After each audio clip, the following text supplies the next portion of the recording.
The Chrysler Turbine cars are automobiles powered by gas turbine engines that Chrysler made between 1962 and 1964. Bodies for the Chrysler Turbine were made by Ghia in Turin, Italy, with final assembly taking place in a small plant in Detroit, Michigan. After a period of testing, the vehicles were reclaimed by Chrysler. All but 9 were destroyed. The Chrysler Turbine car was the first and only consumer test ever conducted of gas turbine-powered cars.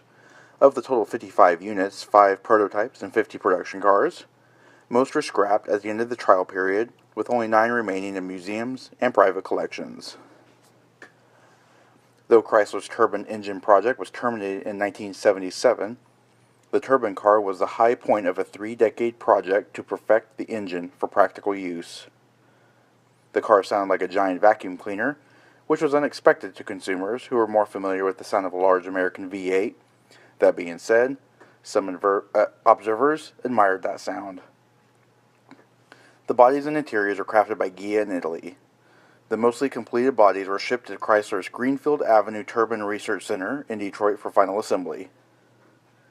Between the expensive Ghia bodies and the cost of the engine, each car may have cost as much as $50,000 to build, the equivalent to $381,000 in 2016 dollars. A total of 50 production turbine cars were built between October 1963 and October 1964, plus the 5 prototypes, 3 of which differed in roof and paint schemes. As each body was finished and shipped to Detroit, Chrysler employees installed the gas turbine engines, the torque flight transmissions, and electrical components to prepare the cars for use by the 203 motorists, 23 of them women, who were chosen to test them throughout the country.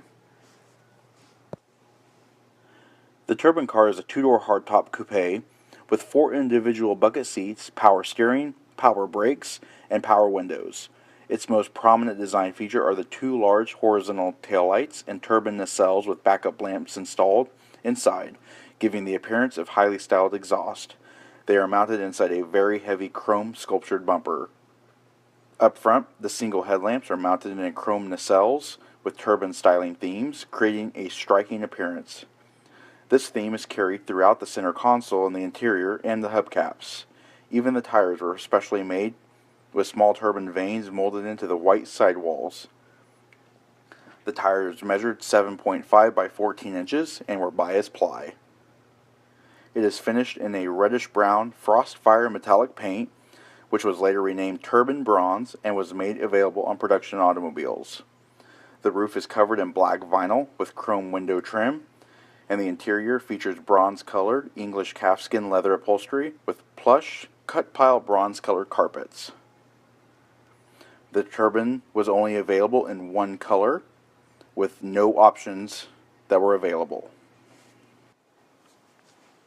The 4th-generation Chrysler turbine engine runs at up to 44,500 revolutions per minute and can operate using diesel fuel, unleaded gasoline, kerosene, JP4 jet fuel, and even vegetable oil.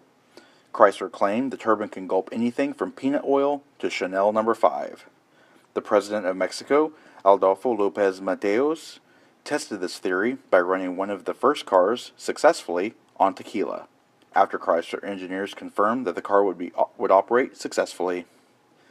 The engine created 130 horsepower at 3,600 RPM output shaft speed and 425 pound-feet of torque at 0 RPM output shaft speed. The engines were touted for being virtually vibration-free and very simple, using 80% less parts than a traditional gasoline piston engine. They were air-cooled, so they had no internal cooling system, and a very simple electrical system featuring only one spark plug, a generator, and the battery. Starting the engine required the transmission to be in start park, the key to on, and to wait for the brake pressure light to extinguish on the dashboard. Once it extinguishes, you then turn the key to start. The starting cycle is completely automatic. The transmission in the vehicle was a modified Chrysler Torque Flight 3-speed automatic transmission that had the torque converter removed, making the vehicle a direct drive unit connected to the reduction gear directly to the output shaft. Suspension did not follow Chrysler's ubiquitous independent front and longitudinal torsion bar system of the time, but rather featured contemporary designs using independent front suspension with coil springs at each wheel. The front suspension is upper and lower wishbones with coil springs and shock absorbers. Rear suspension was more typical of Chrysler with leaf springs and direct-acting shock absorbers.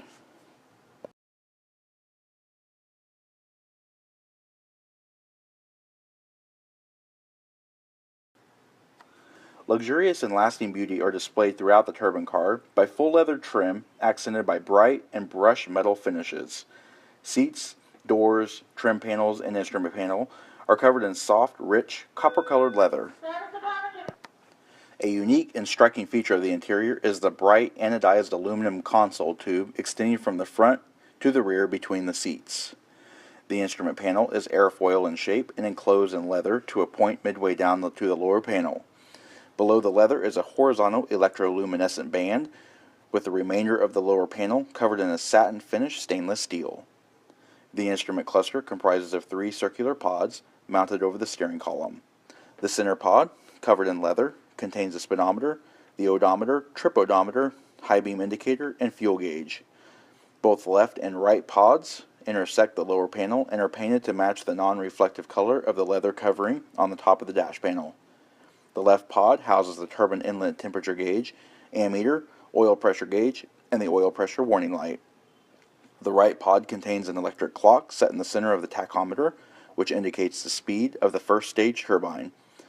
The dashboard is lit using the electroluminescent panels and the gauge pods, and on a call-out strip across the dash.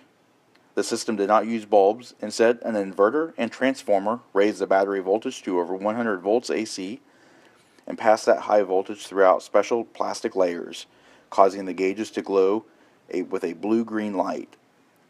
The interior features a unique quad bucket seating for 4 passengers and are covered in copper-colored English calfskin leather upholstery with pleated center inserts.